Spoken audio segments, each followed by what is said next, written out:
Okay, obviously, I'm here to talk about why games matter. I started out thinking about this as do games matter. Andrew convinced me that I should say why games matter, because we're all in agreement about that, so you already know everything I'm going to talk about today. Let me start by saying who I am, and you may want to care as a result of this. That would be your call. Oh, my notes aren't showing here. Okay, I'm doing this without notes. I'm flying without or running without a net, flying without a net. I've worked at a lot of companies. No, I'm not going to do that. I'm not going to do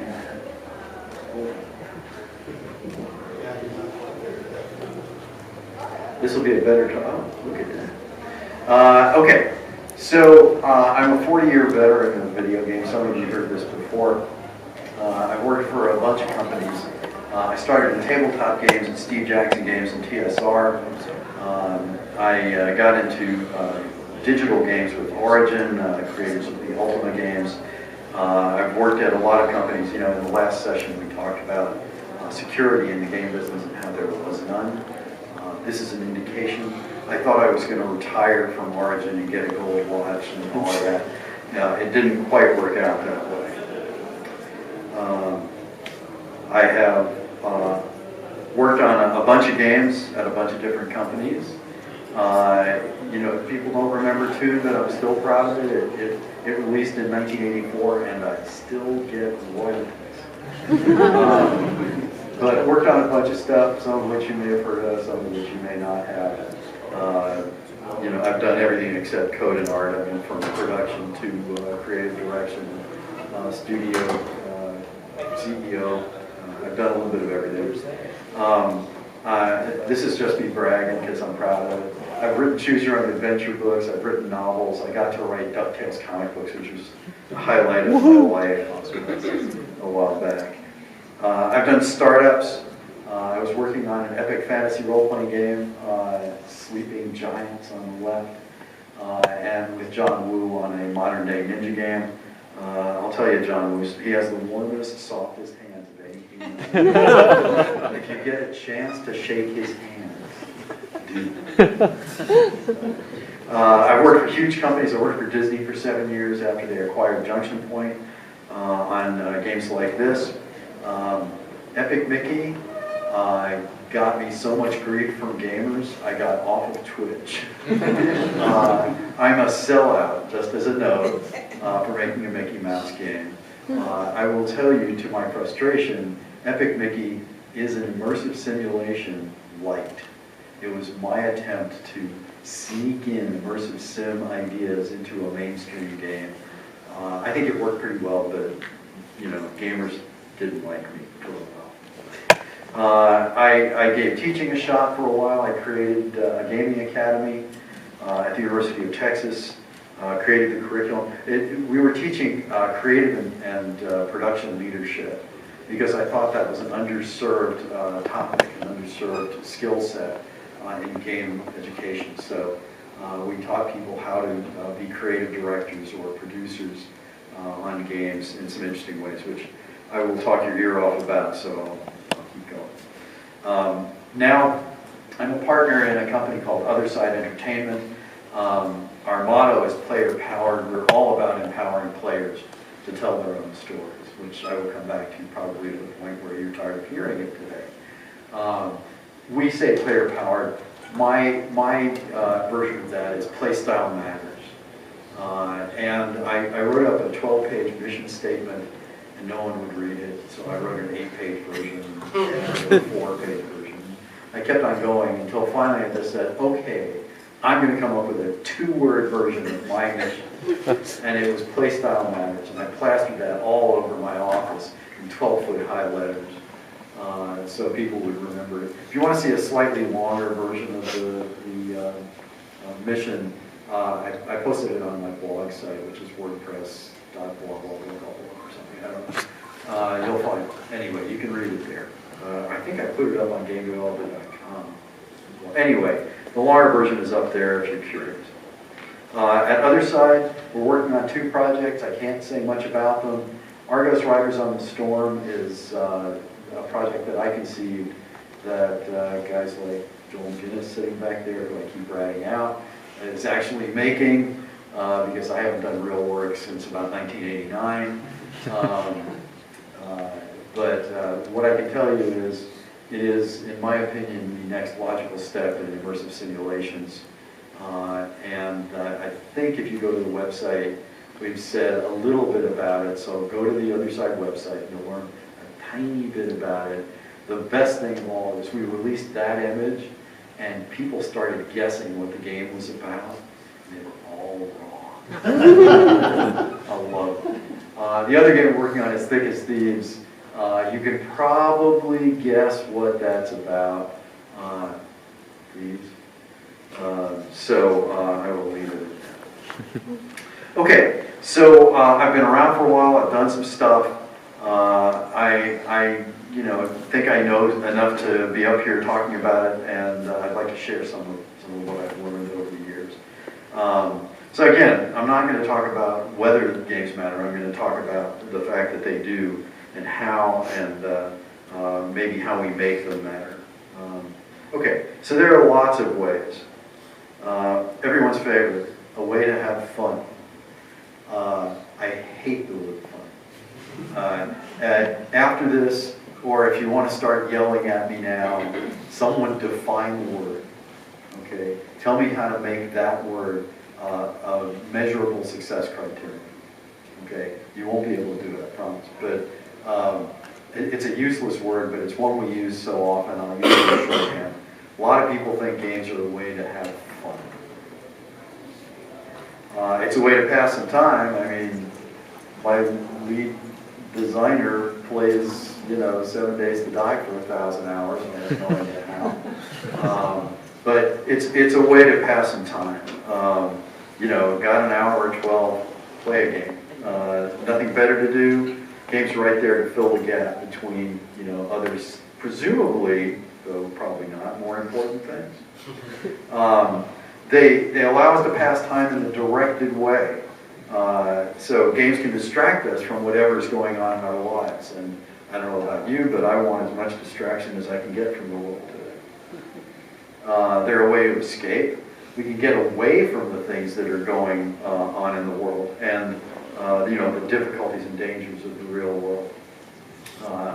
There are lots of stressors, and games can kind of whisk us away from our everyday cares and woes to another world.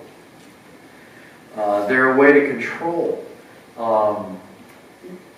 None of us have a lot of control over our lives. Control is an illusion in the real world.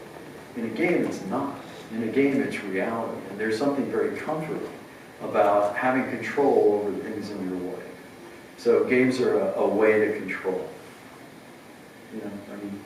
Problems seem unsolvable in the real world, but they're all always solvable in a game. They're a way to get an adrenaline rush. I was going to talk about the game I'm working on now, but I won't. There's excitement and tension in playing a game. Games can wake us up and shake the dust off, and get us that adrenalized feeling that most of us, I bet most of us in this room are desk jockeys. We don't move around a lot. We don't get a lot of adrenaline out of our lives. Bank tellers probably don't either. So games can give them that feeling of empowerment, control, and adrenaline, excitement. They're a way to challenge. They can give us different kinds of challenges to overcome that are actually overcomable. Like I said, problems in games are almost by definition solvable. In fact, one of the definitions of game is solving arbitrary challenges using a set of arbitrary rules. I think that's a pretty good definition of games. Your knowledge may vary. But if the definition of games involves solving arbitrary problems using arbitrary rules, the way to challenge is an important part of games' appeal. There are a lot of ways games matter. Did I mention it? They're a way to improve our cognitive skills. If you're solving puzzles, you're working parts of your brain that you may or may not get to use. If you're a game developer, you're using those cognitive skills a lot, but a lot of people don't get that chance. And so they're a way to improve and use and improve our cognitive skills. And certainly Twitch skills. You can improve them or you can be proved completely lame by your ability to use your Twitch skills.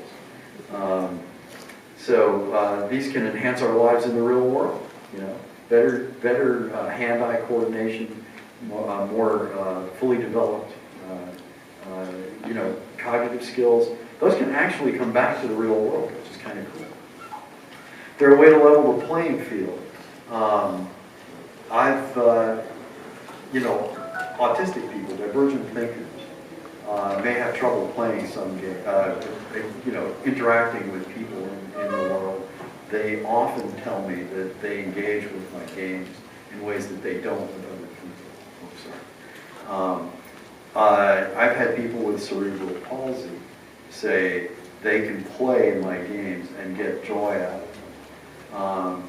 I'm never going to outscore Kevin Durant or LeBron James in a basketball game, which makes me very sad because all I ever wanted to be was 6'4" and play point guard for the New York Knicks, but that's another story. Okay, the Atlanta Hawks. Trae Young, Ice Trae. Okay, anyway, I'm a basketball freak, I can't help it. But when people in wheelchairs or high chairs can all compete on a more or less level playing field, that's something special. Games provide that in a way that other media and other real world activities don't. They're a way to reach a huge and diverse audience. The reality is the most successful things in the history of humankind in terms of entertainment and communication, the most successful things in the history of humankind are games. I mean, literally, number one. And it's not just that we make more money than movies, books, television, and music combined is astonishing. Okay, and it's not just by a little bit. We make more than all of it. It's not that we're bigger than movies. We're bigger than all of those media put together. I mean, think about that for a minute.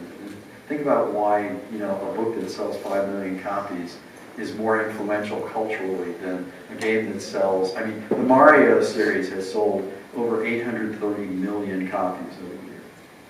And I mean, why are we not a cultural force? I don't understand. Anyway, but I mean, and we are. And our audience isn't just bigger, it's more diverse now. I mean, anybody who tells you they're not a gamer now, whether they're 6 or 60, is either a liar or self-deluded. Everybody's a gamer now, which means we're a way to reach millions. I mean, that as a creator, the opportunity, I've made games that sold 6 million copies. That's not 830 million, but 6 million people is a lot of people to reach. And we can do that now. It's astonishing. They're a way to connect. I mean, esports is a huge thing here at this show, of course. And they're a way to connect. Now that we're online, you can get together. I can play games with my friend in Stockholm, my friend in Seattle, my friend in Colorado, and we all have a good time existing in the same virtual world. And they're clearly a way to make lots of money. 830 million units of a game that sells for $60, you're making a lot of money. And that makes a lot of people happy. Not me so much. Is anybody recording this? I shouldn't have said that. Okay. No. And they're a way to bring joy.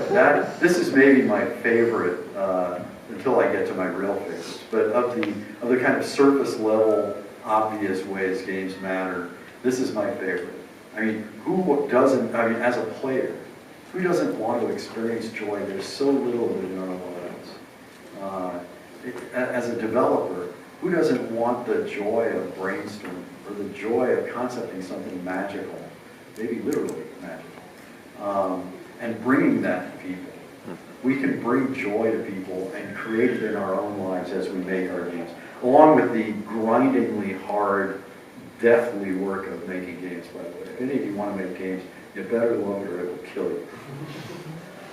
So some of the joys of gameplay.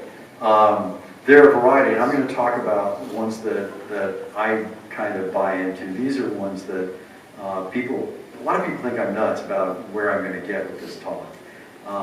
Most developers, I think, believe that one of the joys of gameplay is outsmarting the designer. Hey, the designer creates a puzzle, it has a solution, you figure it out, you go, ha, designer, I'm cleverer than you are. There's completion satisfaction. Hey, designer created something really hard, and I finished it. I bet they thought I wasn't going to be able to, but I did that. That was a big deal. I did everything the designer told me to do.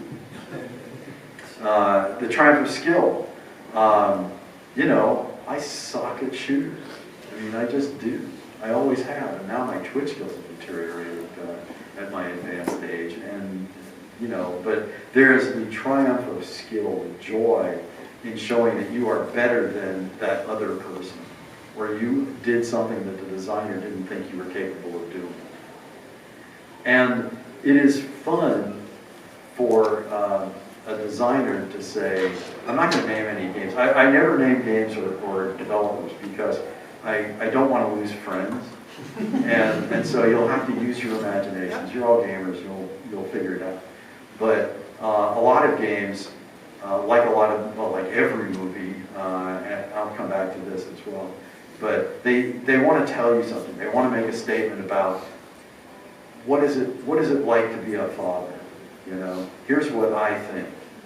And there's joy in hearing what someone else says and interpreting, you know, what you think.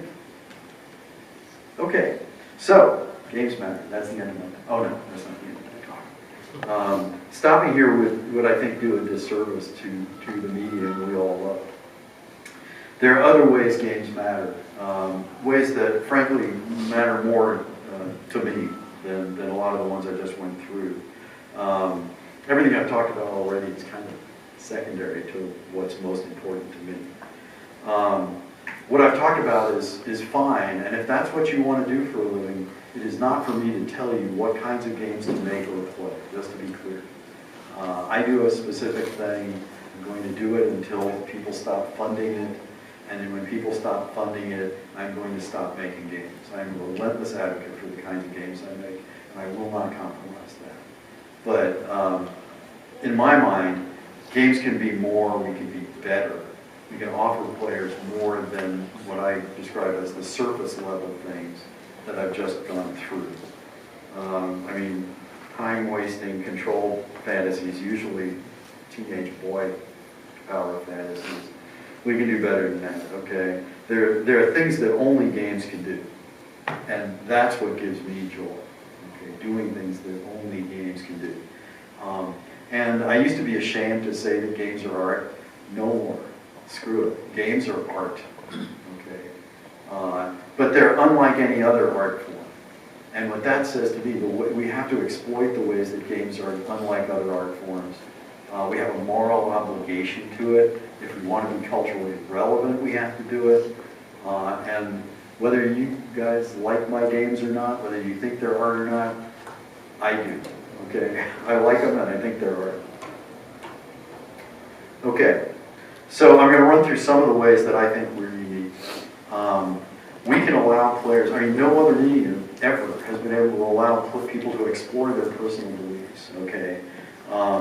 It's not how I feel about something, it's about how you feel about something. If you play Deus Ex, I'm getting ahead of myself here, but that's okay. If you play Deus Ex, there are multiple ways, including some that we didn't know about on the team, to solve problems. And there are multiple ways the game can end, none of which involve beating a boss, by the way, that are political, ideological, and you get to decide what you think is the right future for humanity. It's not a question of interpretation. It's about you, okay? Not how the creator feels, but how you feel about things. Games can do that. No other medium in the history of humankind has ever been able to do that, except maybe D&D. Okay. We can let players experiment. Again, using Deus Ex as an example, or epic Mickey. we want you to try things. And on the other side, the whole company is built around the idea, we want you to try things, logical things, things based on real world logic, and have them work. Or if they don't work, you go, oh, I see why. Because you can apply real world logic. You experiment with stuff, you come up with ideas, you execute them, they work or they don't, but you've tried something that wasn't pre-planned by a designer. Okay. We're the only medium in the history of humankind that can ask questions rather than make statements. Lots of media, I know I'm repeating myself, but it's critically important. Lots of media, if you watch a movie by Steven Spielberg about the Holocaust, you learn what Steven Spielberg thought about the Holocaust. In a game about the Holocaust, that's a terrible example. Good Lord. There's really only one interpretation of the Holocaust. So pretend I had used another example. Can we turn off the recording? Wow. I'm done. That's the end of my talk. No. I'll send a text. I'm just kidding. Yeah, edit that out. No, but what we can do is we can have creators set up situations like Deus Ex.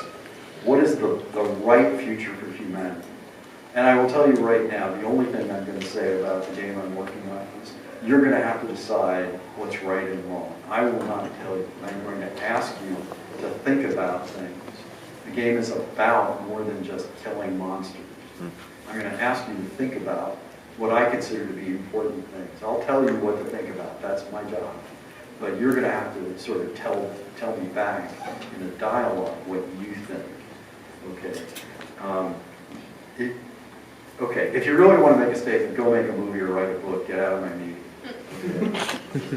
Okay. Why did I put that in? I already talked about that. Again, in Deus Ex, one of the most important things, it is partly, ooh, how did I, get through that door? But it's more about the big questions that I'm asking. Every NPC has an opinion. You talk to them, you learn what their opinion is, they contradict each other, and at the end you get to say, wow, Tracer Tong was right, and Bob Page was wrong. But some other player might say Bob Page was right, Tracer Tong was wrong. And what happens then is you get players arguing. A lot of people think I'm nuts. I can't tell you how much I love it when players argue with each other. And I'll tell you a story. I gave a talk like this, very different topic. I finished this about an hour ago, which is probably why I'm stumbling here. But I gave a talk at a university, and afterwards, about Deus Ex. And afterwards, I went out to a bar with some of the attendees, which I never do. Don't ask me, I'm not going to do it. And I don't know why I did, but a drunk guy came over to me and said, how could you make that right-wing piece of crap? And another player came up to me and said to him, what do you mean right-wing piece of crap? It was left-wing propaganda from start to finish. And the magic was they were both right because of the way they played and the way they answered the question. So it was all about questioning everything, okay? Linear media answer questions, games ask questions, or can ask questions. We almost never do, but if you play my games, the games of Harvey Smith, Randy Smith, Doug Church, Clint Hocking, and some others, you will find yourself in a world that is all shades of gray, which I find magical. Okay, so to give you some real examples, Deus Ex was about, my team probably didn't even know this. I used to not tell people about this. It's so stupid. I don't know what I was thinking. I would figure out what questions I wanted to ask and then work with the team sort of secretly to make sure they were asking them through their work. But now I don't do that. I tell teams, here are the questions. And they come back to me and say, what about this? But what happens if you throw a guy who thinks the world is black and white into a world that's all shades of gray? That's something we all deal with every day. Okay. So a game can ask that question. What if every conspiracy theory people believe to be true is true? What do you think about, well, I'll give you an example I couldn't put in the game. If you want to get something funny that was too crazy to put in Deus Ex, which is saying something, go search for Denver Airport shape-shifting aliens. Trust me, too crazy for Deus Ex. What does it mean to be human? It's a world where there's mechanical augmentation and genetic augmentation. At what point do we stop being human? And how should the world be? Again, there are multiple answers to all of these questions. No one player is thinking about it. And no one will ever know what I think. Okay, that's critical. It's not for me to tell you what's right and wrong. Never judge your player. It's one of the rules. So all that mattered to me was that you decide. Epic Mickey, I'm going to run through this really quick because I know I'm going over. Epic Mickey asked some questions too. How important are family and friends to you? Is it better to be less powerful but have friends, or more powerful and be alone? Which of those do you think is right? You've got a world to save, you know? Should you get Clarabelle Cow's cat out of a tree and get her to be your friend? Or should you say, I don't have time for a cat.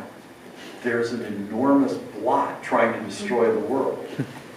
Which one is right? And what happens when you're rooted in the past and can't let it go? What happens then? And then what does it mean to be forgotten? That's the poignant one that I was most proud of. How does it feel to be forgotten and stuck in a world where no one remembers who you are? Again, players shouldn't know. They decide for themselves. Okay. Another way that we matter is we're the only medium that can allow people to live other lives. Okay. I stole this from Joel. Thanks a lot. No, just an hour ago. It was awesome. Games allow you to live out your fantasies, live other lives, experience what the world is like for people who are not like us. And for this one, David Brooks is a New York Times columnist. You may or may not, my wife hates him, I love him.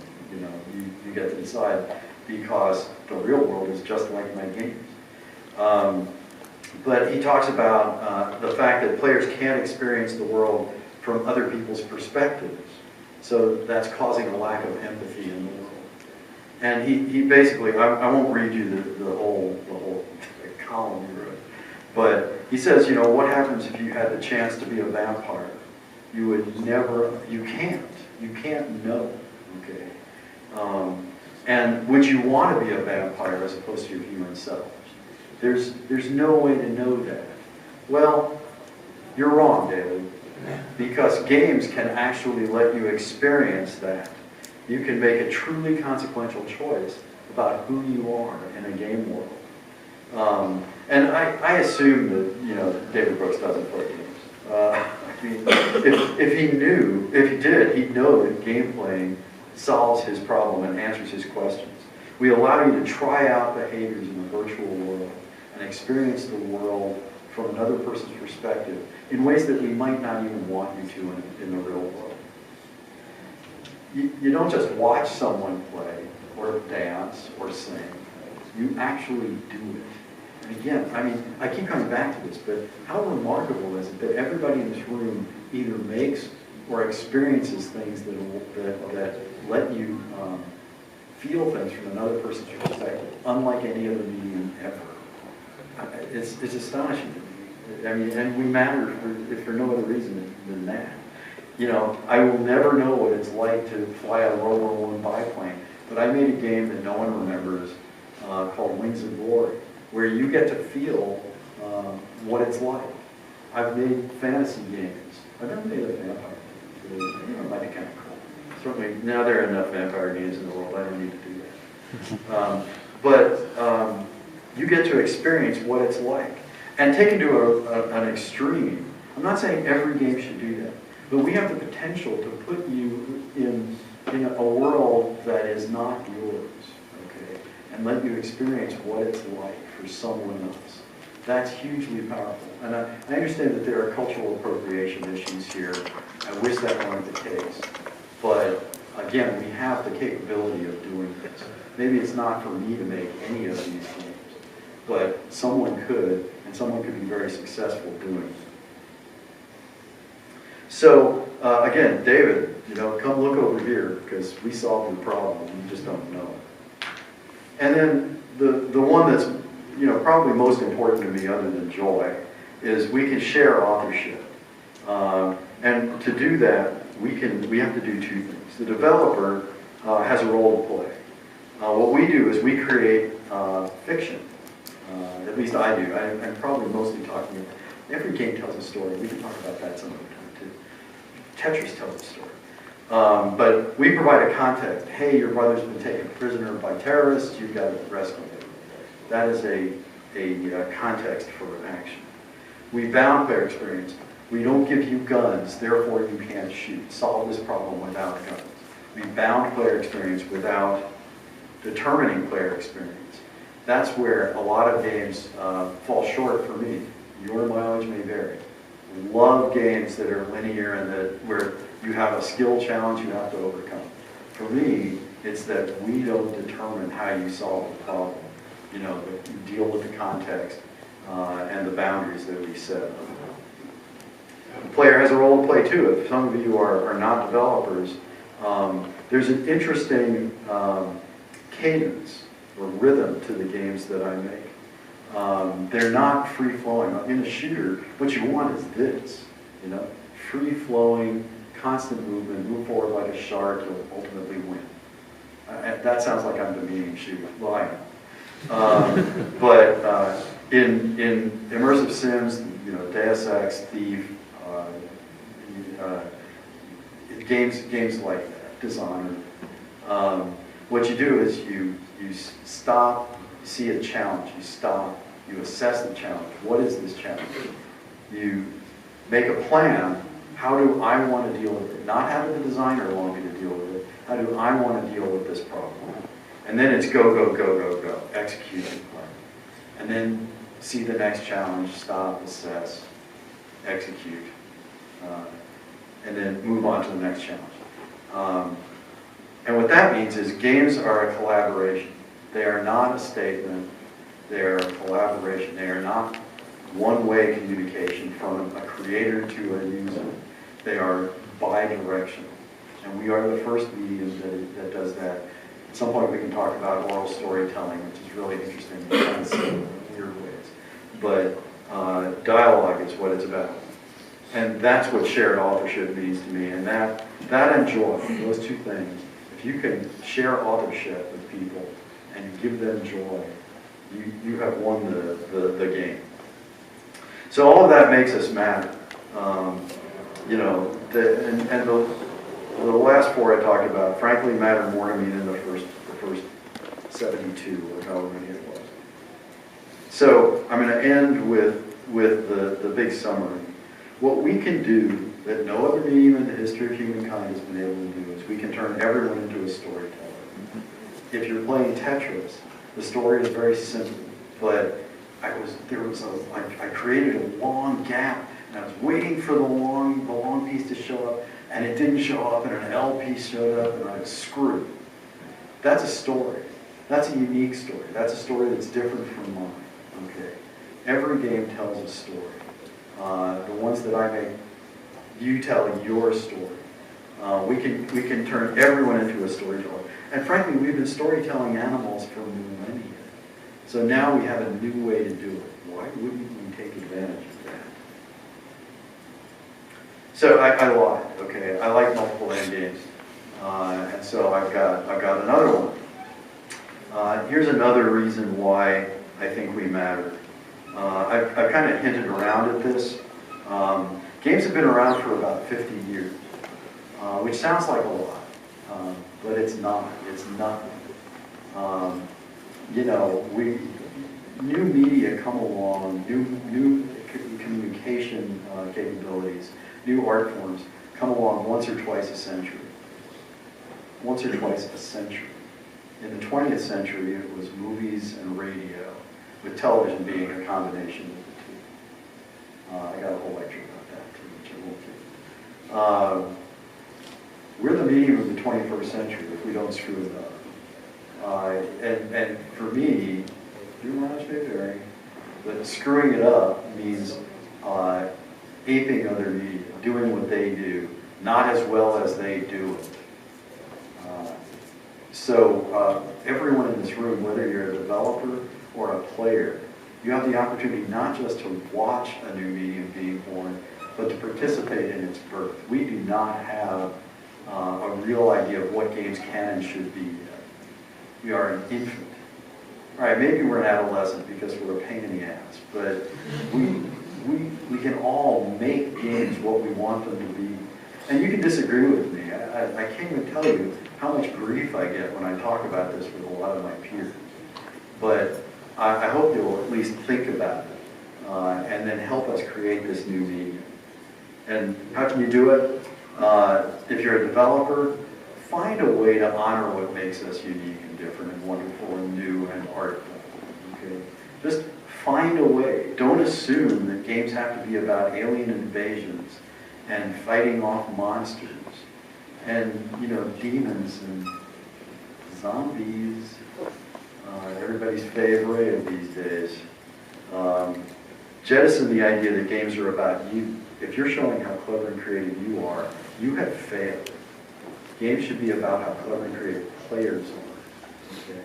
So honor what makes us matter, makes us unique. Publishers, I want publishers to take more chances. I recognize that if you're spending $300 million on a game, it's very hard to take chances. But on the other hand, there's a truism, which means it might not be true, that 80% of games lose money. And that's, cut this out too. That's despite all the business intelligence and data gathering and user data, blah, blah, blah, blah, blah. 80% fail. If I have an 80% failure rate, making shit up, I should be fired and never be allowed to make a game again. So trust creatives a little bit more. I mean, just honor your creatives. Give them some room to make things that you can't even imagine. And gamers, you have a role too. Vote with your dollars, you know. Buy games that matter, what you think matter. You don't have to buy every game about zombies.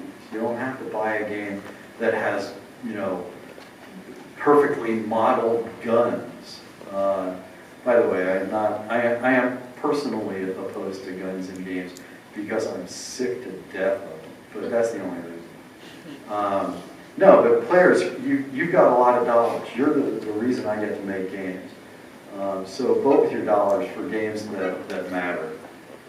And I would urge you all to do all of this. Or come up to me after this talk and tell me I'm completely wrong and convince me that you're right and I am. So that's it. That really is the